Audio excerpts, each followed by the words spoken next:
Good morning, everyone, and thank you for joining today. My name is Andrew Sunyug, and I'm the co-founder and managing partner of the golf sustainability blog and newsletter, Driving the Green. It was an honor to put together this panel of outstanding sustainability advocates for you. But before we get to them, I want to say a few words. The topic of sustainability is broad and vast. The implementation of sustainability is too often viewed as a cost, an obstacle, or even a mandatory requirement. How each of us defines sustainability can limit its scope and its possibilities. Take, for example, the Symposium. While you're currently attending the sustainability portion of this event, isn't it true that alternative programming, community impact, golf course architecture, and growing the game all fall under the sustainability umbrella? If our goal as golf leaders is to better the game for the future, to make it sustainable for generations to come, doesn't that mean we need to open our doors and provide opportunities for non-golfers to enjoy our facilities? Isn't golf one of the largest generators of charitable dollars in sports? Isn't architecture innately intertwined with the surrounding landscape to not only provide a fun and interesting design, but to also alleviate environmental issues like flood prevention and habitat restoration? For golf to be sustainable, don't we need to grow the game to include women and people of color so that people playing golf represent the diversity of the communities where our municipal facilities reside? So if your idea of sustainability means is limited only to environmental concerns, I challenge you to reimagine your definition of sustainability. In fact, when I say sustainability, I want you to think of regeneration. When I say sustainability, I want you to think about resilience. When I say sustainability, I want you to think about diversity, inclusion, and access. When we expand the definition of sustainability to include the other four pillars of this symposium, what we find is that so many of the projects and initiatives we are already doing actually reside under the sustainability umbrella, and that makes each of you sustainability experts in your own way. At the end of the day, you are the subject matter expert in your own life. No one can tell you how to live, how to work, or make your decisions for you. But what you can do is take responsibility for your actions by integrating sustainability into your everyday life.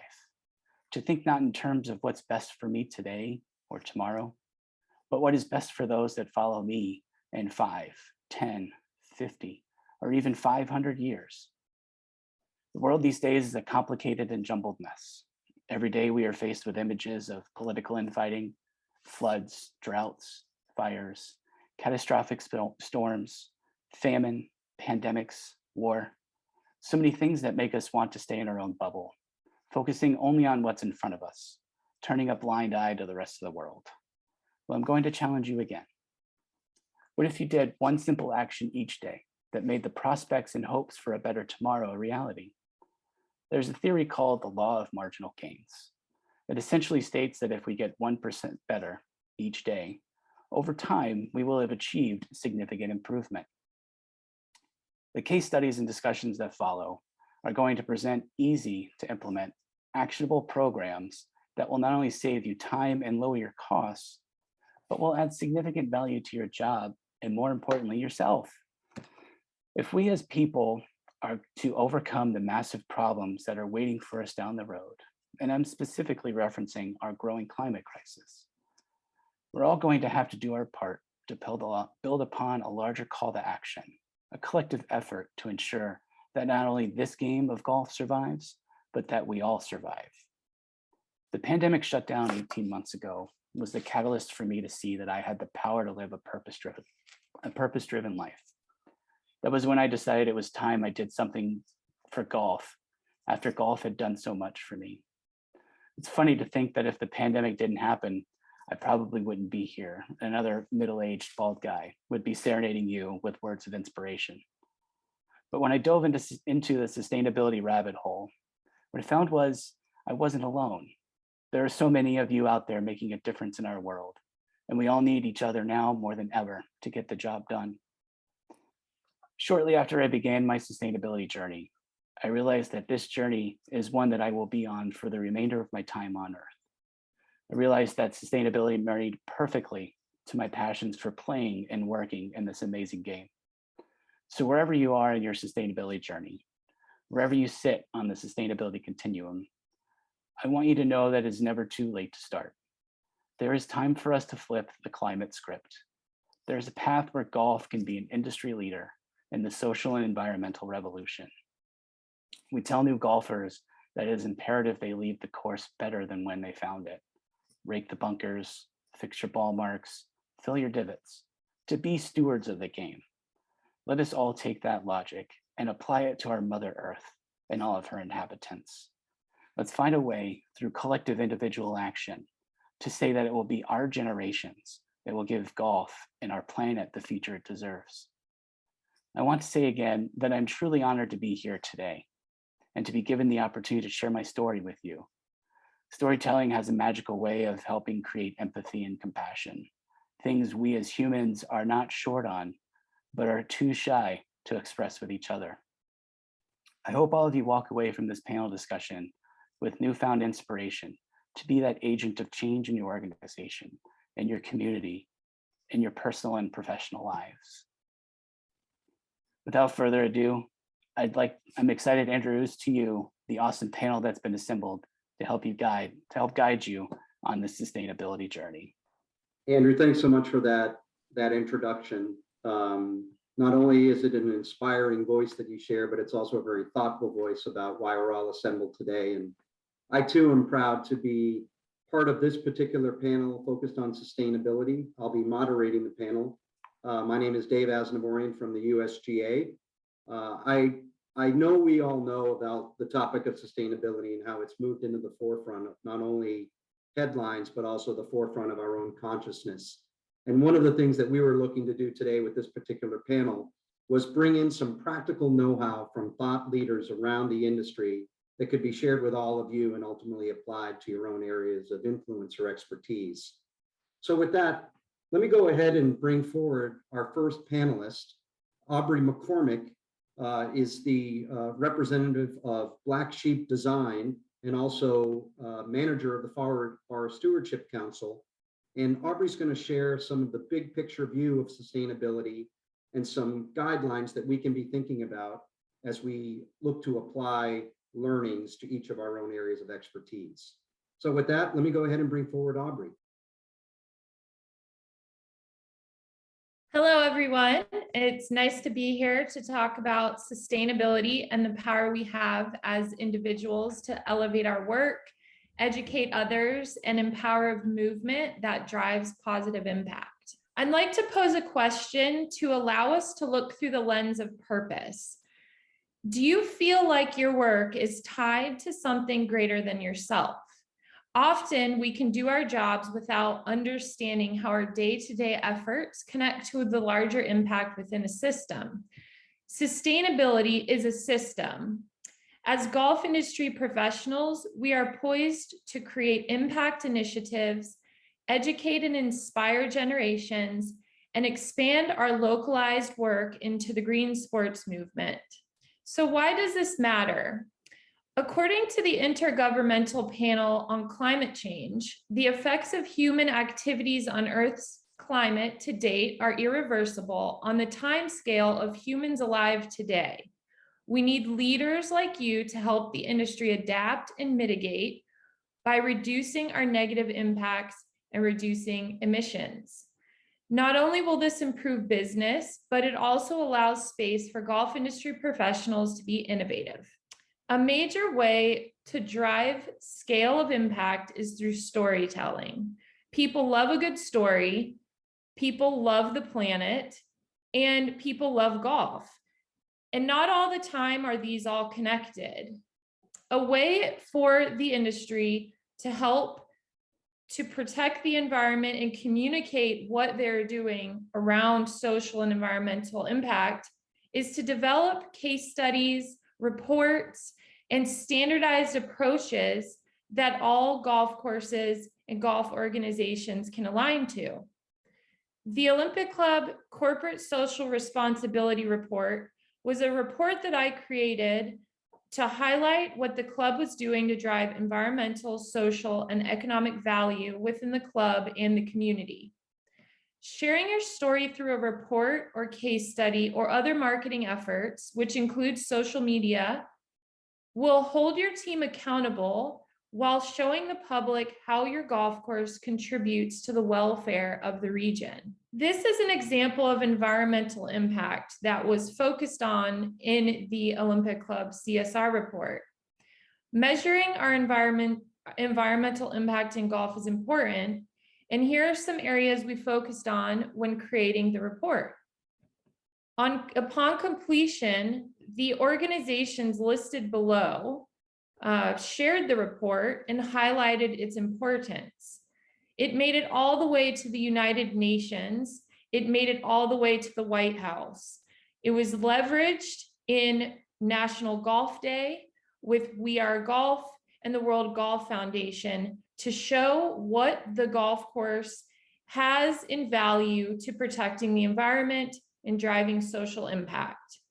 This report was key and encouraged golf to become a stronger partner in the green sports movement, with the Green Sports Alliance leading the way, along with a guide for other clubs to report their impact.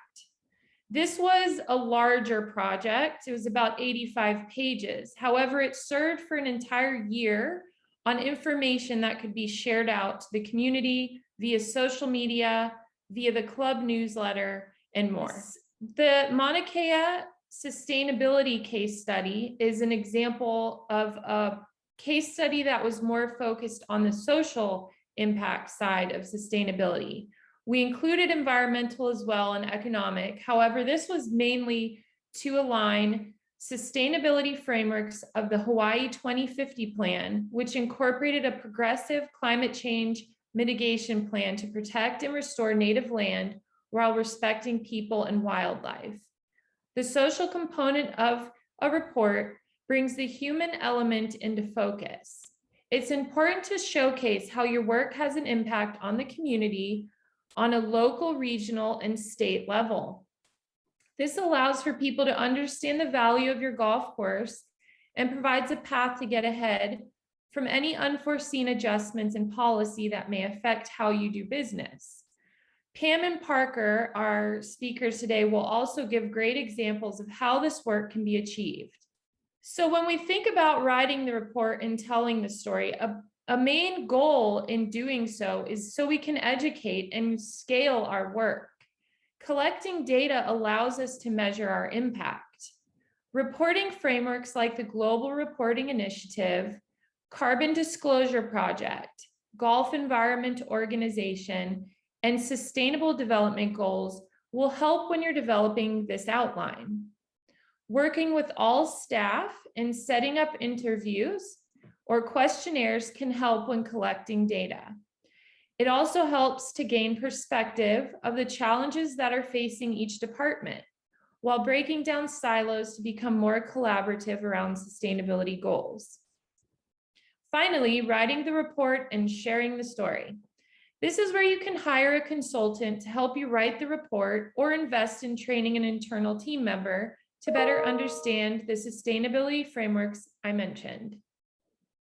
Working with the marketing team will help to activate your work and engage in annual communications to drive awareness to golfers, the community, and internal staff, with the goal of empowering impact and action. We are seeing more and more professional golfers, individuals, leaders within and outside of the golf industry that are encouraging action and speaking up about the importance of fighting climate change. Everyone watching this presentation can be an ambassador. This is Suzanne Pedersen, an example. She's an LPGA Tour player. She's retired and she's also a two-time major champion. You can see here that her quotes, she's aligning to fighting climate change. She's an ambassador for the Golf Environment Organization now, and she's working together to drive this message through the industry. This is just one example, and you do not have to be a professional golfer or professional athlete to make a change. A lot of times it's those individuals within the industry that are working together to be the collective system at play that makes the greater impact. So let's work together to be part of the solution. Aubry, thanks so much for sharing those insights. I think there are some important takeaways that come from what you shared. As many know in business, you can't manage what you don't measure. And the value of the impact reports that you've created in both Hawaii and California not only illustrate the value of sustainability internally to those that work within the given organization, but also help to demystify what's happening on the golf course and communicate sustainability externally. So kudos to you for all the work that you've done and the work that you'll continue to do. Let me go ahead and introduce now our next panelist. Pam Smith is the Director of Agronomy at the City and County of Denver and has an important case study to share on some of the work that she's done in her own area of expertise and her areas of oversight. So with that, let me go ahead and introduce Pam Smith. Thank you, Dave. Thanks, Aubry. And thanks everyone for being a part of the panel and tuning in. I am super excited to share with you what we're doing in Denver Golf. I have so many sustainable initiatives I'd love to share with you, but we're going to focus on one today. And hopefully you can take away a take-home message on an incredible technology tool that we'll discuss, and also how to implement that kind of change at your facility. Just to put in perspective what Denver Golf is, we have a portfolio of 7 golf courses, 6 of them in the metro area, 1 mountain course, as well as Aqua Golf driving range. And I am fortunate enough to have spent 14 years with the City of Denver, working as their Director of Agronomy, where I oversee the maintenance operations. So important in my career, City of Denver, building a maintenance program, also building upon sustainability initiatives. So I think many in the golf industry do a lot of sustainability work without fully telling their story. And Aubry gave us a good outline on how to tell our story. And one key element in that story is to talk about what sustainability is for your organization. I encourage everyone to develop their own definition, their own model of sustainability, because otherwise the other factors may be driving what your sustainability is and what your programs are. For the City of Denver, we rely on the triple bottom line model, where the 3 pillars of planet, people, and profit, when aligned, hit the sweet spot for sustainability. And so not all our programs are all about hitting the triple bottom line. Sometimes we do focus more on planet-driven initiatives or people-driven initiatives. But when we have one that hits on all 3, we're really excited about it. And that's what I'm going to share with you today. One more point of perspective. I want to share with you what Denver Golf means to our community as green space. I think in municipal golf, many people can relate to, or in golf in general, can relate to the fact that there's misperceptions about what golf means to our community. And sometimes we're viewed negatively for use of land or water. And this is an overhead, a Google Earth map. Anyone can do this on their own and share with your community. Really, what would you have us be? This is over 100-year-old overland golf course. One of the claim to fame is it's one of the oldest west of the Mississippi 18-hole golf courses. So if this golf course had not been sustainable and held the line as green space for over 100 years, what would we be? So municipal golf and golf courses in general can be sometimes the last vestige of green space in an urban jungle. So I encourage you to take heart and take pride in your role as stewards of the land and folks that maintain green space in your urban environment. So we have so many incredible initiatives, and Aubry and Andrew touched on some of those: flood control, water conservation. The one I want to talk to you about today involves equipment and technology. And it's super exciting for me to see oil testing being able to be shared with, I hope, hundreds of people in the golf industry. And why this is so exciting is it does hit the triple bottom line. So what you see here is, where did oil testing come from? So when I talk about oil testing, think about your maintenance equipment, but where does it come from? It comes from big industry who can't afford to just change out oil because it's due on an hour meter or a mileage meter. So these big industries like mining, transportation, all rely on oil testing to do their oil, to determine when they need to change their oil. So just, rough idea, and I can't swear by the numbers, but if you look at that big scraper up there, if they were to change their engine and oil, you're talking about a $2,500 oil change. So what oil testing does, we'll talk about next slide in the golf industry, what it can do is oil testing can be translated into our golf industry and save us a proportionate amount of money. I mean, I'm looking at maybe saving $5,000 a year at an 18-hole golf course. And what we can do with oil testing is we send off samples from our larger pieces of equipment, our big rough mowers, our big tractors, our heavy equipment, trucks.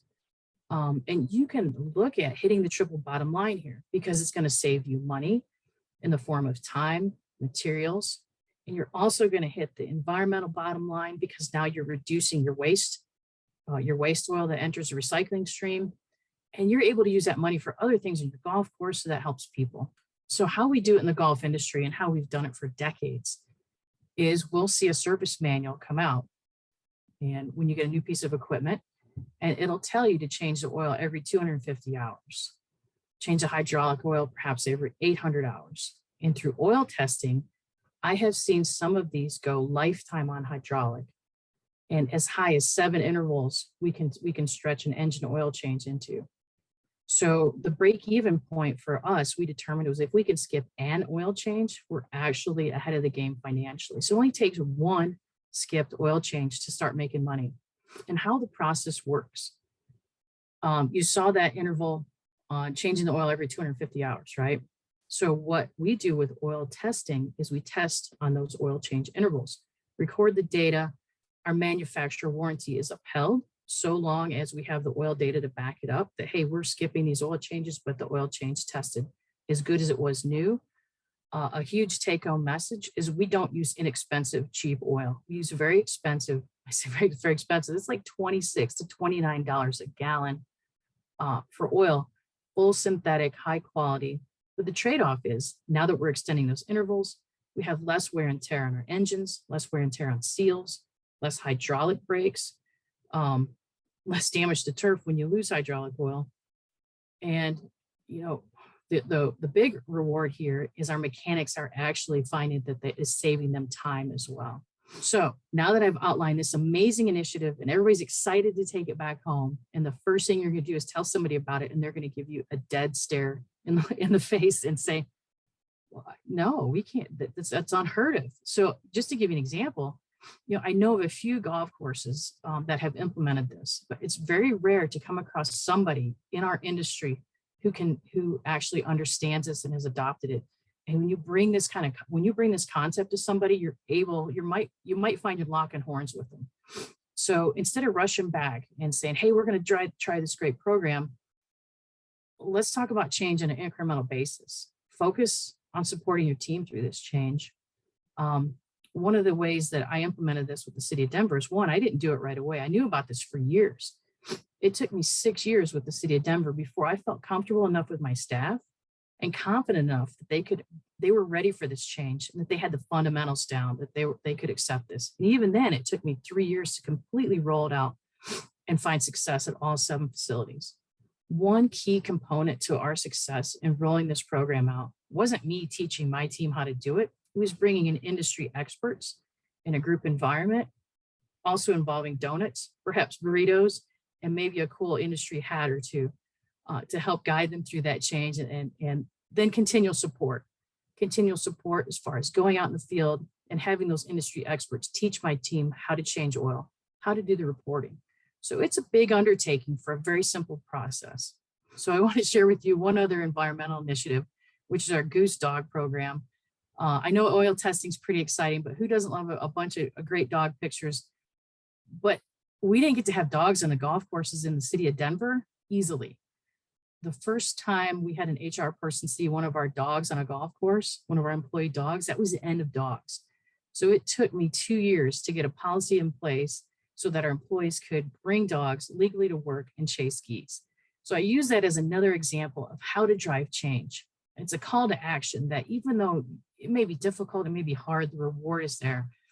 And really, we can't do this alone. I know I'm speaking to a crowd full of leaders, and our success only comes from the success of our team. And that's from building a strong relationship with our team, trust, mutual respect, and doing that across the agency, across the divisions you work with, across stakeholders. So, you know, the take-home message today is make sure change is something that your team is ready for. Make sure they have the basics and the fundamentals handled. And then, like Aubry says, let's document, let's share our stories and successes and build upon them every year. And I don't know if we can get the video to go. Here we go.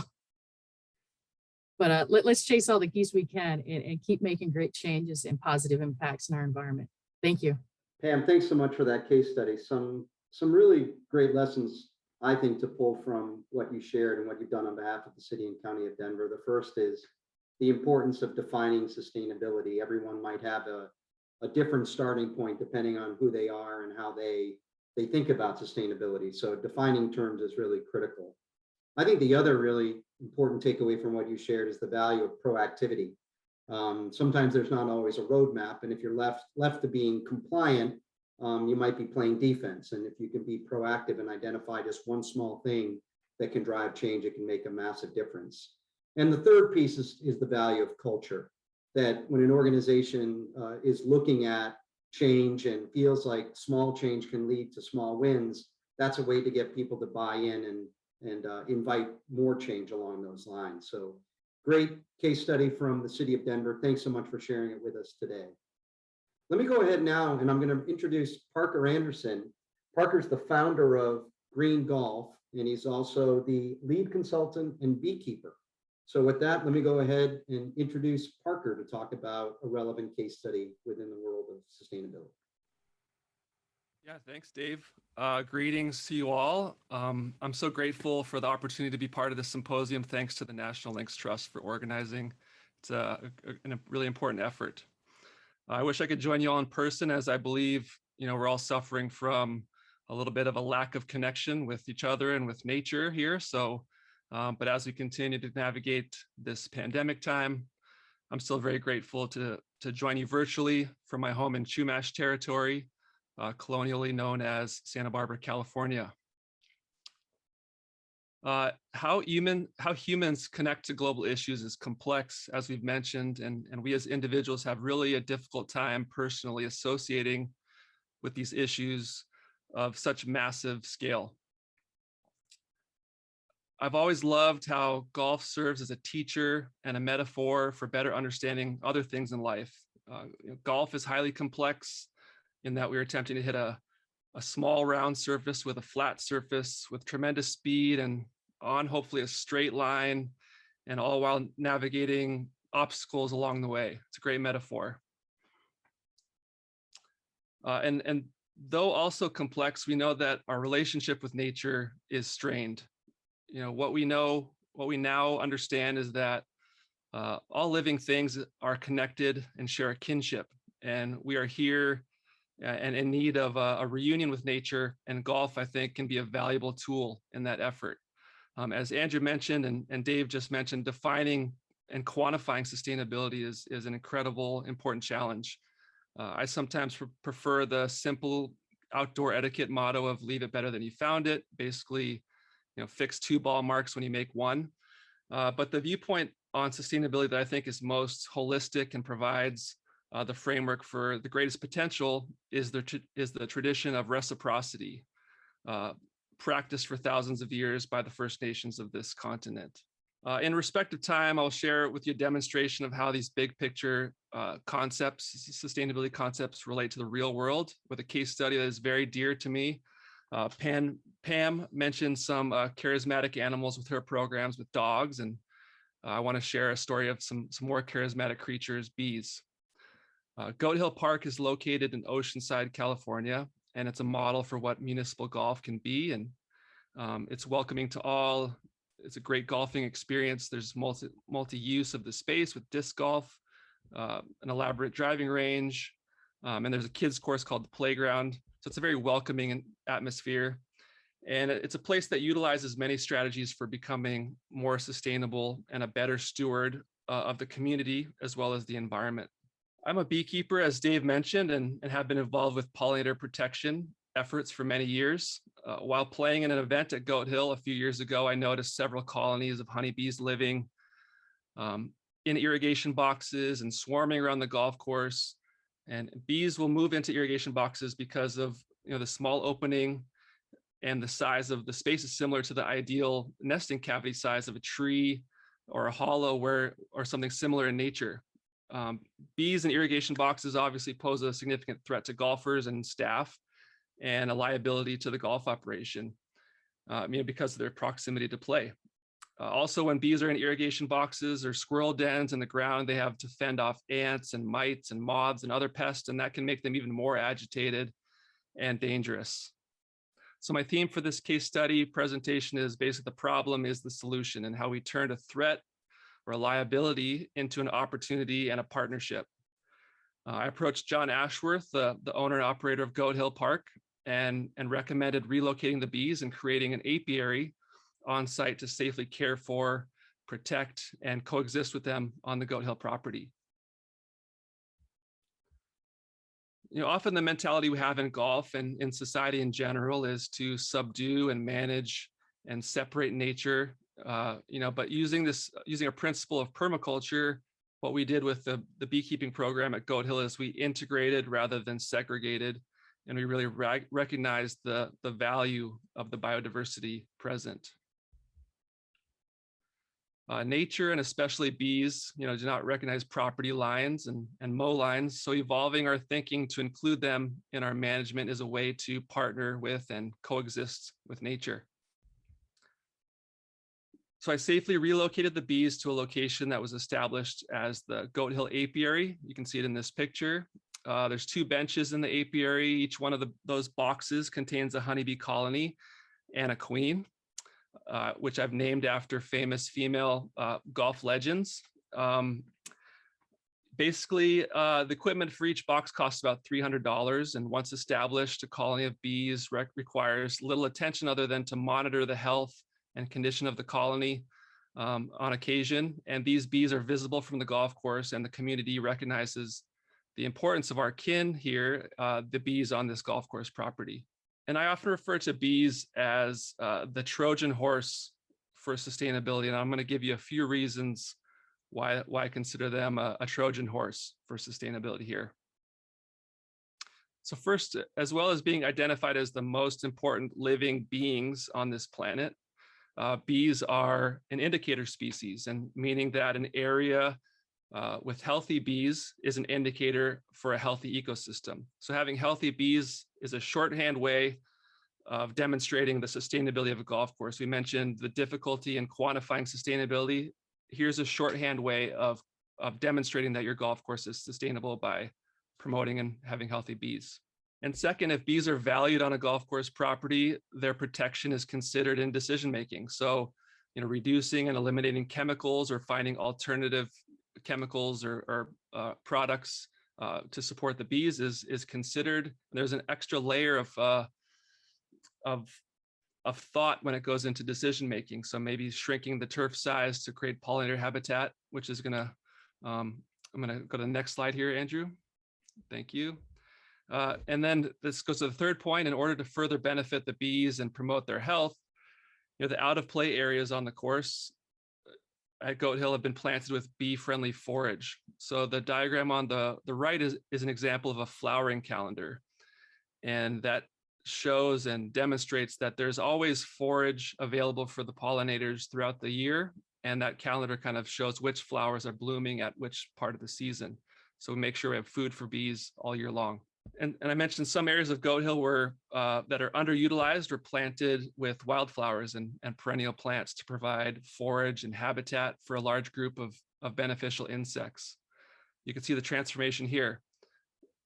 Humans rely heavily on honeybees as a key component of our agricultural system, and without bees, we would be in a food crisis. So planting these wildflower areas also supports honeybees, but it really also supports a variety of native pollinators as well.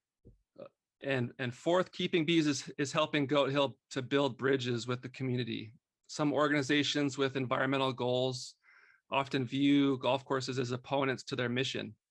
By demonstrating the ability of the golf course to serve the community as a pollinator sanctuary and as a bee bank for these important species, many of these potential opponents are then now turned into allies rather than opponents in the efforts of the golf course. And I really emphasize that these partnerships with the community are invaluable. And fifth, lastly, why bees are considered a Trojan horse for sustainability is supporting pollinators creates incredible opportunities for education and for sharing. At certain times of the year, honeybees produce a surplus of honey, and we can sometimes share in that surplus as I have here a little jar from Goat Hill honey. Since ancient times, honey has been considered a sacred gift. And recently, John gave a small jar of honey to all the staff at Goat Hill on their anniversary. And this act really served as an additional catalyst in connecting the staff and the employees with the ecosystem of the property and making them recognize an even greater value of the golf course. Bees operate as a true democracy, and every individual bee works tirelessly to support the greater good of the colony. And so protecting these noble creatures and partnering with them to teach us how to reconnect with nature is a great form of reciprocity with nature. And regarding the future, I see incredible opportunities as well as great challenges. Bee populations encounter 30 to 50% die-offs annually, which is a staggering number to deal with as a beekeeper, and that's very alarming. So golf has the ability, and I would say even the responsibility, to, as stewards of some of the last remaining green spaces, as Pam mentioned, in these urban areas, to support bees. We have a responsibility to do so. We face a complex future, but if we partner with nature and with the bees, we have some great playing partners in this game. As our playing partners are often voiceless, it is up to us to advocate for each other, advocate for our facilities, and advocate for the efforts to partner with nature, like supporting the bees. The biggest need for the future of municipal golf is the ability to tell stories, as Aubry mentioned. Municipal golf especially. And to best tell the story, it's important to understand how the story relates to a variety of layers of sustainable golf, most notably the economics, the environment, the community impact, and especially the golfer experience. Understanding all of these factors can help create a baseline assessment of your facility. And as we've mentioned, you can't tell a story about how far you've gone unless you know where you started. Golf can facilitate sustainability success stories in the industry and beyond, creating a human reunion with nature through golf. I hope that you'll join me and many others that are taking on this challenge. And I want to thank the National Links Trust for this opportunity, for this great panel, and to Andrew for keeping us on track and facilitating, and to Goat Hill and Linksol for supporting the bees at Goat Hill. And especially I want to thank Municipal Golf for the impact it has had on my life, and thank all of you for your time and listening and being difference makers in this industry. Parker, thanks so much. There's so much to love about the case of Goat Hill, and it's hard to know exactly where you start. I think one of the most impactful things that you share is the idea of looking at your facility through a different lens. And one of the things that you clearly did at Goat Hill was introduce something that might have not been obvious at face value, make a case behind it, and then bring it forward. I think all of us that are involved with public golf and municipal golf know that sometimes the community doesn't look at our green grass the same way that they would look at other green space. And when you're able to demystify what a golf course is and bring elements out in a relatable and impactful way, it allows everybody in the community to be able to see the golf course differently. So kudos to you for the work that you've done at Goat Hill, and hopefully we continue to see good work coming forward. Let me go ahead now and I'll bring up our last panelist. Michael Lee is the Manager of Government Affairs at the Gcsaa. Michael has been deeply involved with best management practices across the entirety of the country. So he brings a perspective to be able to complement our case studies that is also a key ingredient in change management when it comes to sustainability, and to offer up a little bit more insight and perspective into that world. Let me go ahead and introduce now Michael Lee. Well, great. Thanks so much, Dave. It's good to be with you. And it's been a lot of fun to work with my fellow panelists and to hear their stories on this topic of sustainability in the golf industry. As Dave mentioned, I'm Michael Lee. I'm the Senior Manager of Government Affairs at the Golf Course Superintendents Association of America. And I'm excited to share with you an overview and explanation of what the GCSAA's Best Management Practices Initiative is all about, what we've achieved so far with it, and where we intend to go with it in the future. So some of you may be familiar with this program or have a bit of maybe heard a bit about it. But with my presentation today, I hope to better your understanding of this topic and hopefully get you involved in a few ways as well. So as you can see on this slide, I want to give you a brief overview of some of the topics I plan to cover today. And I'd really like to pull back the curtain on what BMPs are and why they're so important to the health of any golf facility, whether it be municipal, daily fee, or a private club. And I'm also going to talk about why golf course superintendents place such a huge emphasis on developing BMPs, implementing them, and in doing so, documenting the way that they manage their golf courses. We'll look at some of the examples of how BMPs have been utilized, and then we'll also have 3 calls to action throughout the presentation that will hopefully pique your interest and get you involved in supporting the golf industry. So as I move to the next slide, BMPs are critical to facility sustainability in both an environmental and an economic sense. Golf course superintendents are professional land managers, and they make management decisions based on experience, education, research, and data. BMPs are simply a collection of best practices based on those factors and more. And furthermore, BMPs are the language of legislators and regulators. Now, other industries that are land and resource based, such as agriculture or energy, and in some ways are regulated in a similar fashion to the golf industry, have long had best management practices. So we're excited to now have a similar tool in our toolbox that allows us to better communicate with those making laws and regulations who may not be familiar with golf course management or agronomic topics, be they at the local, state, or federal level. And advocacy is something I'll touch a bit on today in my presentation, since this is how I approach this topic from a government affairs perspective. So as I go to the next slide, starting in 2015, BMP content was originally developed by Gcsaa alongside faculty at the University of Florida, specifically the UF Institute of Food and Agricultural Sciences. And I have to say a special thanks to Dr. Brian Unruh, who was invaluable to this process. The content was then reviewed by numerous individuals and organizations within the golf industry, including the USGA, who also provided funding, the PGA, golf course architects, and turfgrass scientists from around the country. The content was developed and development continued into 2016, and the final product was loaded into a BMP portal online that was dubbed the TurboTax for BMPs by Dr. Frank Rossi with Cornell University. And he called it that because it is more or less an online program that walks superintendents step by step through developing a BMP document or guide. Now, hopefully it's a little more exciting than generating a tax return, but generally in developing a BMP guide, you are building a living, breathing document which discusses and codifies your work on the golf course. So looking at the next slide, as many of you know, managing a golf course can be substantially different based upon the region of the country that you're in. So, your water and your input needs could be substantially different. Your grass types and soil types will certainly be different. And your climate and seasons will be different as well.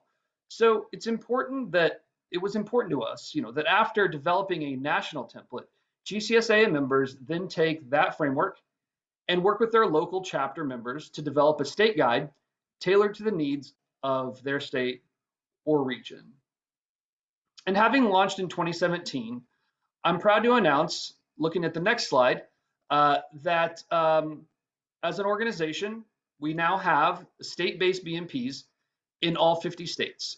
And we achieved that goal in December of last year.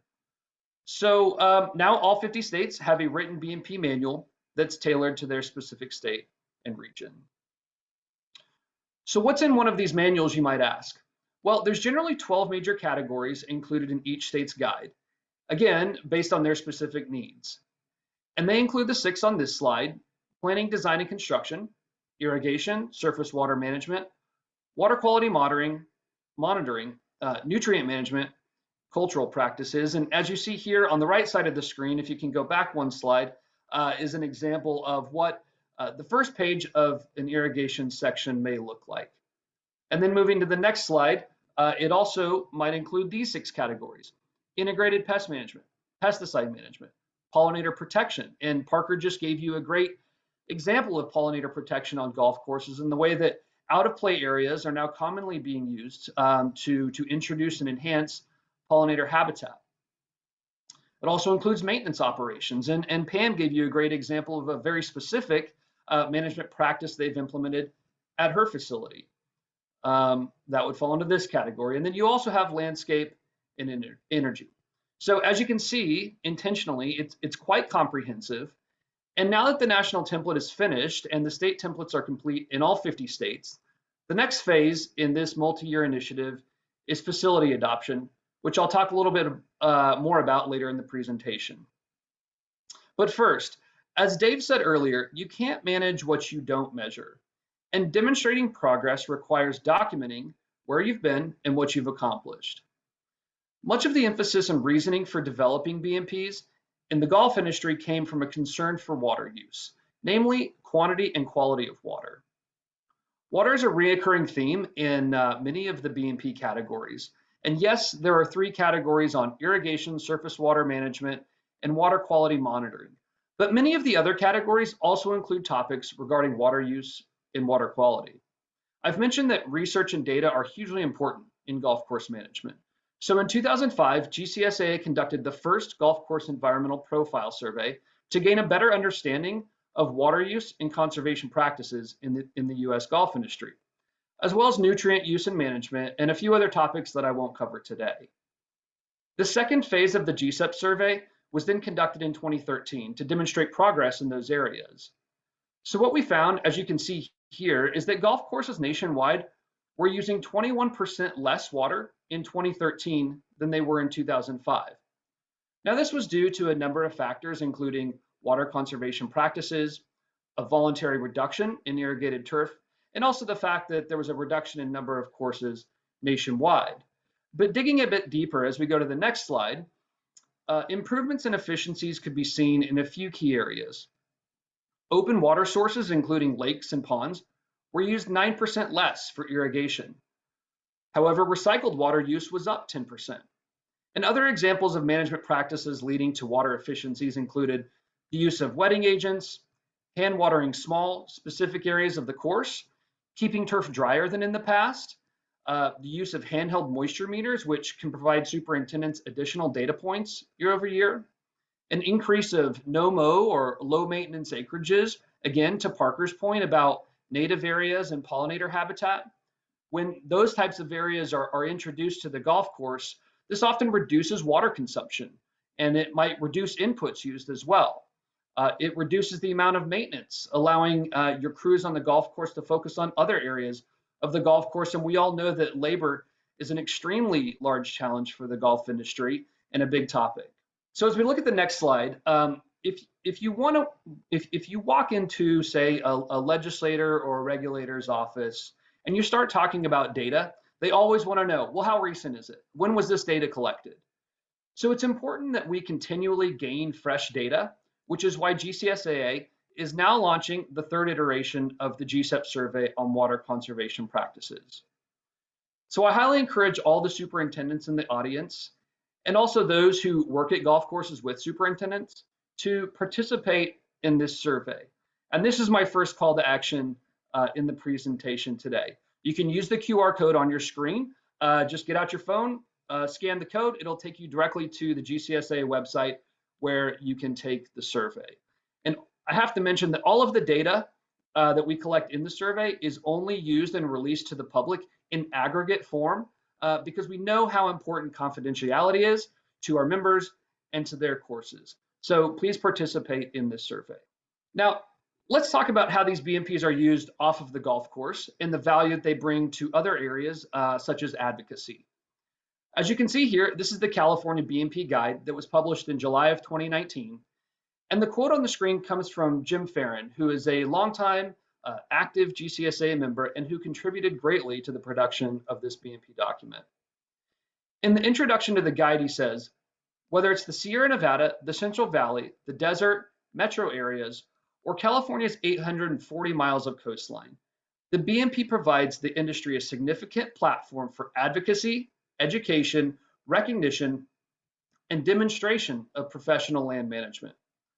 I love that he mentions advocacy first, because indeed, communicating best management practices with those in government is so critical. And I want to give you an example of that on the next few slides. Joe Gardner is another longtime active member in GCSAA, and he's a golf course superintendent on Long Island in New York.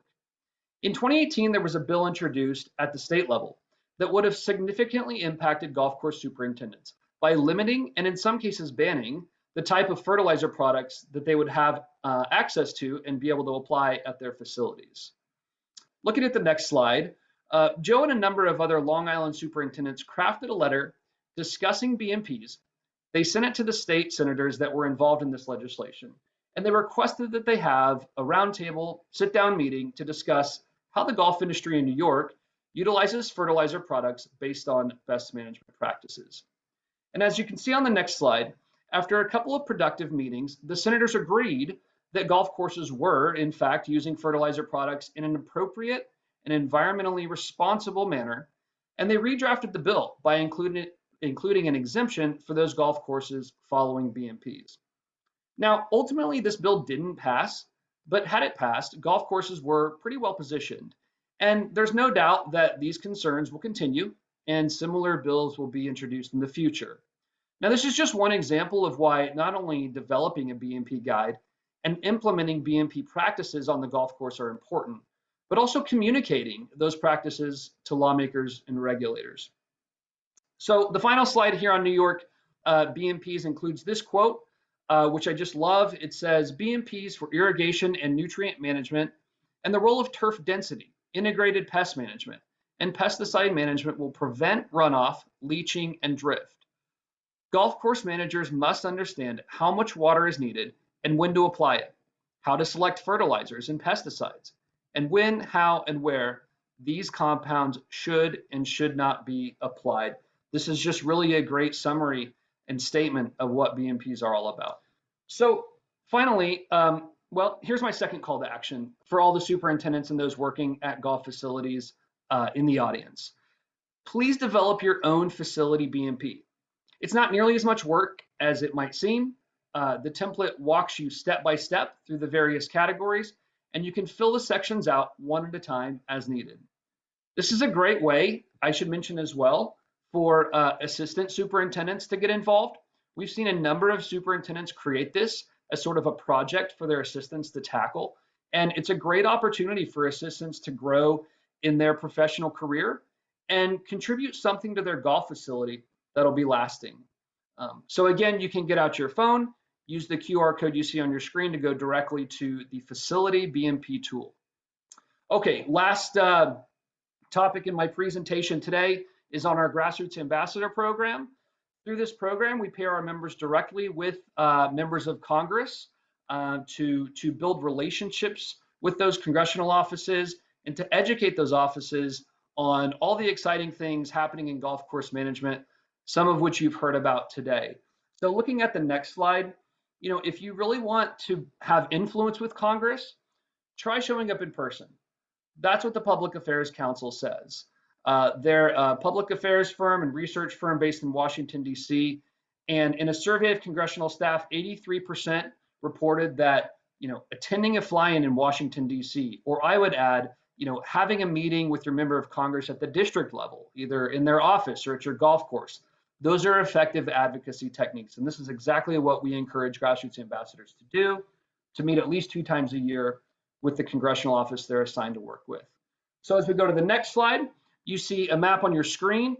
And Andrew, I'll ask you to animate that slide by clicking one more time. We've grown the ambassador program over the past 5 years, and we now have 89% of congressional districts currently represented by a GCSAA grassroots ambassador. It's a program I manage and love, and I just love seeing our members get involved and develop those relationships with their members of Congress. So that leads me to my final call to action today, which is if you are a GCSAA member in the audience, please join the Grassroots Ambassador Program. If you're not a GCSA member in the audience, that's fine. Go ahead and sign up too. And I would love to introduce you and pair you up with the Grassroots ambassadors in your congressional district so that you can work with them on advocacy topics as well. So I'll go to my last slide. Just want to say thank you very much for including me on this panel. It's been an honor and a pleasure to join you, and I look forward to the Q&A session. Thank you. Michael, great stuff.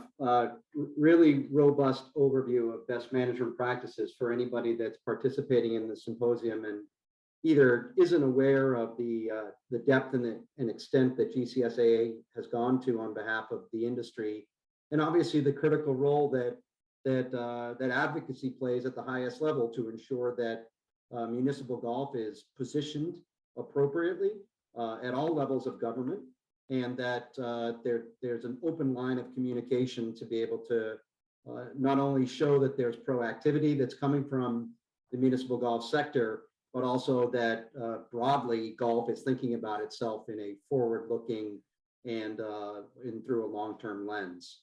So thanks everyone that participated today. I think we have a great group of panelists. What I'd like to do right now is moderate a little bit of a Q&A with the group that we have assembled, and to the degree that I can, try to speak on behalf of some of the questions that might be coming from those of you that are observing the session.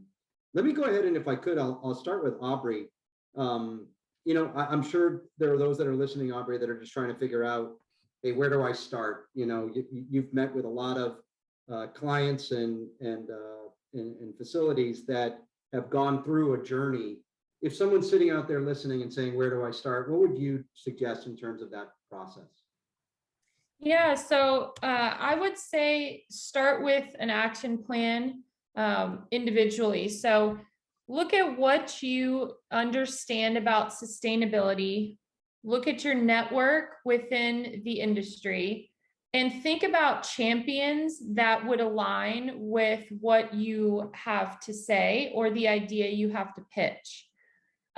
You know, it's one thing to share your idea with everyone, but it's another to have your idea and really hone it in with different leaders within the industry or within your golf course.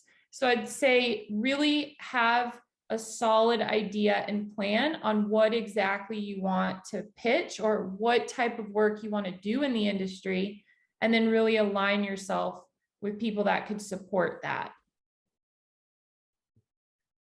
Pam, could you touch on that topic too? I think, you know, what you did in Denver is really interesting. And I think, you know that there are sometimes compliance requirements, and then you mentioned about how you pushed the boundaries a little bit to drive the change that you wanted.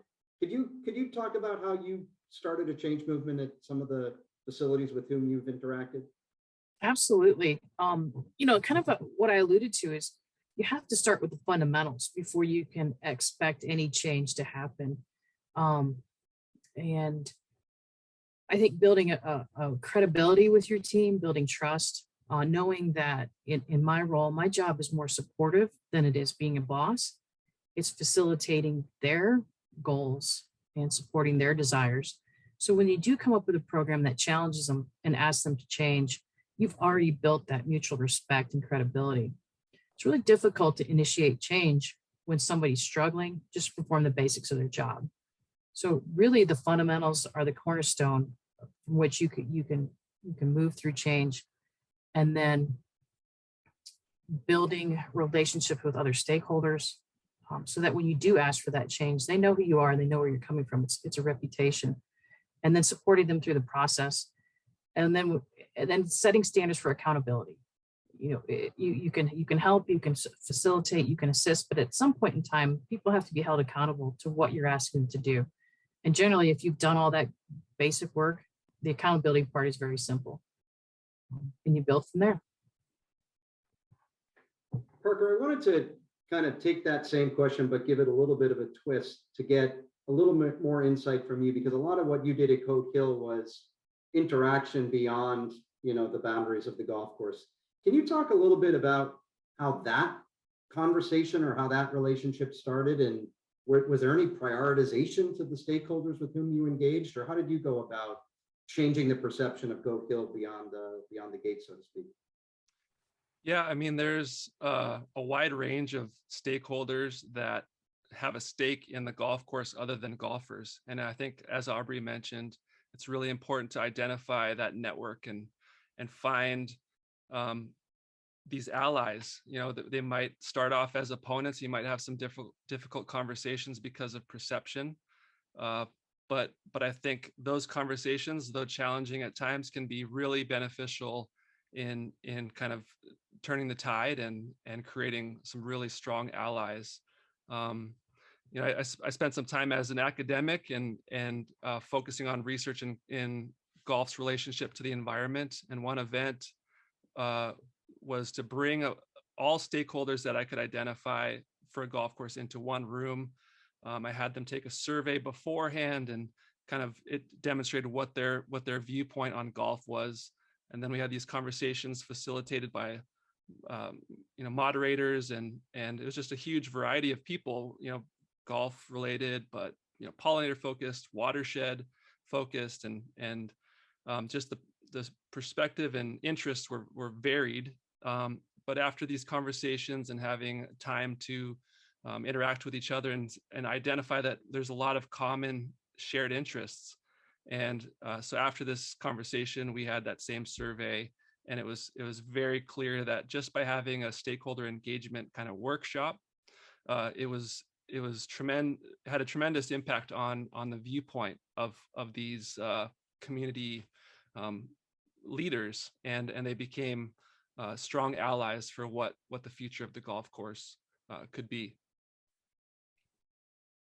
Michael, I want to ask you the same question, but I think through your lens, it's going to be a little bit different. So, you know, a lot of times you're dealing with policy, you're dealing with compliance, you're dealing with give and take and compromise. Can you talk a little bit about what the starting point is when you're either talking to superintendents or you're on the other side in talking to governments, and where you feel like a common foothold is created of understanding? Yeah, sure. You know, I think that, you know, kind of going back to my presentation, that's one of the big parts of B&P development and implementation is that in the golf industry, especially on golf course management side, you know, we're dealing with often very scientific topics, and you know, trying to convey some of those concepts to laymen or those, you know, who don't have a scientific background can often be very difficult. But of course, in advocacy, you know, it's all about communicating and trying to get on the same page. And so what B&Ps help us do is sort of take that scientific language and put it in a form that legislators and regulators might better understand. And hopefully, you know, I always encourage our members to use examples of how they manage their golf course. So, you know, talk about pest pressures that they face and how they, you know, how they mitigate those. Give clear examples of ways in which the golf course is improving water quality in the watershed that they're in, and practices that they've implemented on the golf course to do that. So, you know, utilizing B&Ps, speaking clearly with easy to understand language, and utilizing examples are all very important when not only advocating and working with policymakers, but you know, also with homeowners in the area around the golf course, HOAs that might have concerns for how the golf course is managed, your greens committee, whatever it might be. B&Ps are a great tool to communicate with all of those groups. So we've talked about a lot of important themes today. We've talked about impact reporting. We've talked about the importance of proactivity. We've talked about culture and having this not be a single-handed movement, but something that can actually catalyze across our respective organizations. And we've also talked about leveraging best practices. Where, in everyone's opinions at this point in time, where are things going?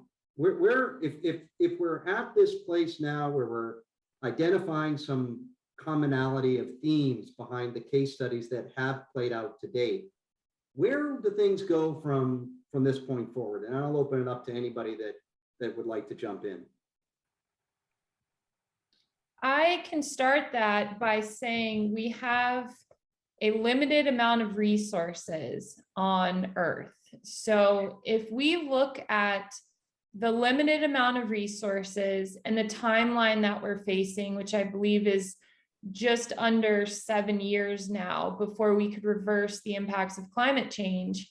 And then we look at what golf has to offer, not only in land capacity, but in the education levels that a lot of the industry's professionals have around environmental protection and taking care of the land, the wildlife, the people.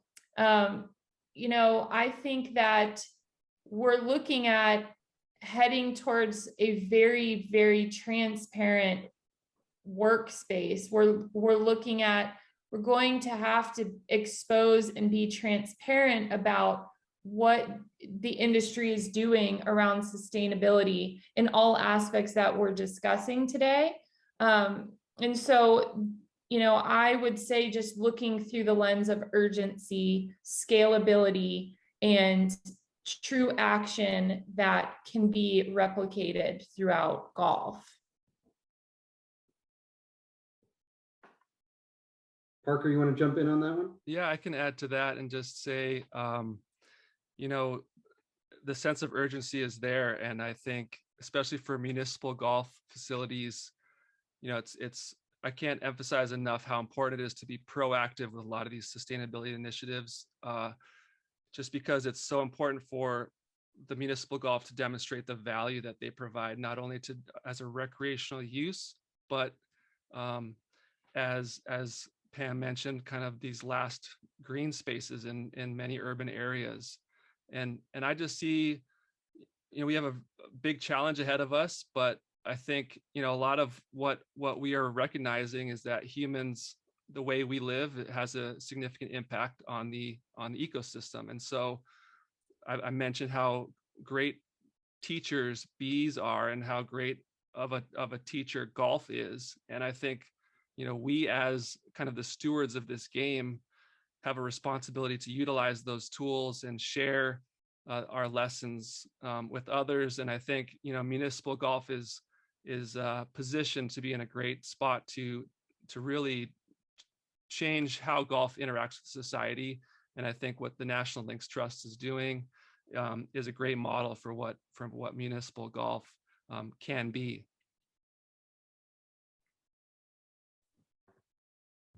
Pam, do you want to jump in on that as well? Sure. And Dave, that's a really tough question. I'm glad the other folks went first because, you know, I'm looking at a lens of a couple decades in the industry. So I almost want to say, I might be able to say where we're going by saying maybe touching on where we've been. So when I got started in the industry, we used a chemical that was mercury based. That went away, thank goodness, before I really got heavy into the professional side of things. And through the decades, I have seen expectations change of golf, and golf has evolved. And some of the legislation and some of the environmental requirements, golf, we just brushed it off. We changed and evolved in lightning speed. So I'm really encouraged by saying, take a look at where we've been as an industry, and where we're going to be is going to be light years from where we are today. So I'm really excited that technology improvements in BMPs and practices. And I think the only way we get there are by opportunities like this to share and to break down silos with each other. I have the opportunity to be with 7 golf courses, and we get to share a lot of knowledge. And there's so many golf courses that are siloed out there and don't have that ability. So I would hope people continue to build on how the industry's grown and reach out to each other as often as possible. Michael, I'm going to give you the next to final word if you choose to take it. Okay, sure. Yeah, again, you know, great, tough, challenging question. You know, to Pam's point, there's a phrase that's occasionally used on Capitol Hill that's past is prologue. So it's sometimes hard to know where you're going, but you should look at where you've been, and it might give you some indication. And so, you know, on this topic of sustainability, to kind of encapsulate the whole discussion, you know, I think from a public perspective, we have done a much better job here in recent years, and I think this is probably where we're going, of talking about the fact that golf and the golf industry, it's so much more than just a game.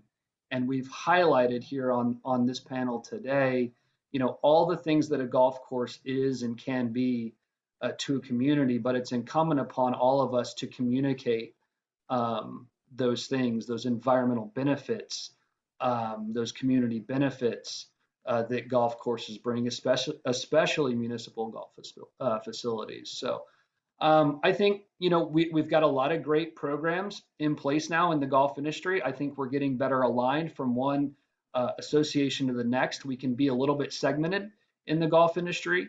There's a lot of groups involved in getting this message out there, but I think more and more I see collaboration. I see all of these groups getting on the same page and I think doing a better job of communicating all these other parts about golf that, maybe the general public or your non-golfers don't always think about. So I think the more that we do that, the better and better we're going to position the golf industry moving forward. Well, Michael, I really appreciate you summarizing. I think you hit on a lot of the key topics that we featured throughout this panel discussion, and everyone has a different starting point as it relates to sustainability. Some would identify it as a moral imperative. Some would see it as a needed element of compliance. Others would see it as a driver of culture, particularly for organizations with young people where sustainability is indexing higher and higher in terms of what drives their affinity. The term comes up from time to time. Younger people are voting with their dollars and looking for those organizations or brands or institutions that are aligned with their values. And longer term, we recognize the bigger picture that Audrey teed up for us, which is the idea of the green spaces that are represented by so many of the golf courses on which we play and work and live, and needing to put sustainability at the forefront to ensure that we have a game for the next 50, 75, or 100 years. So let me just take the time to thank everybody that's been part of this panel discussion, and in particular to thank Andrew for all of his work to coordinate this group, ensure that we stayed in our respective swim lanes, but that we also were able to share information between this group. And I hope it's something that we can continue to do going forward. I know that all of us also would like to make ourselves available to anybody that's listening today on the symposium. So if I could ask Andrew to bring it up as he's done here, here's contact information for everybody that you've heard from today. I know that all of us are willing in whatever way that we can to be able to support your interests wherever you may be on your own sustainability journey. And with that as final words, let me say thank you again to National Links Trust for the opportunity to have this platform to talk about sustainability. And let me wish you all a great rest of the symposium. Thank you very much for joining us.